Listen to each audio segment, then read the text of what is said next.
Edward Akbar ingin rujuk tapi sudah talak 3. Kimberly Ryder, makanya jaga lisan. Kimberly Ryder dan Edward Akbar berkeinginan untuk rujuk kembali. Hanya saja, keduanya terhalang talak 3 yang sudah dijatuhkan.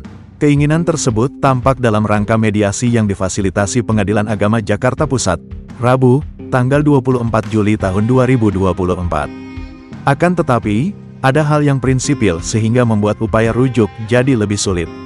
Edward diketahui sudah menjatuhkan talak 3 kepada Kimberly yang berarti secara agama mereka sudah pisah. Makanya sebagai laki-laki harus menjaga apa yang diomongin, menjaga lisan, dan omongannya memang harus dipertanggungjawabkan aja apa yang sudah diomongin, kata Kimberly menyayangkan. Ia pribadi punya keinginan mempertahankan rumah tangganya.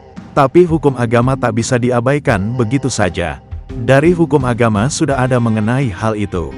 Kita ada bukti-buktinya. Kita mengantongi bukti video itu, timpal Maci Ahmad, pengacara Kimberly. Ditambahkannya bahwa Kimberly dan Edward Akbar sudah pisah rumah. Dalam hal ini, Kimberly yang buat keputusan untuk keluar dari rumah yang selama ini ditinggalinya bersama Edward dan anak-anak mereka.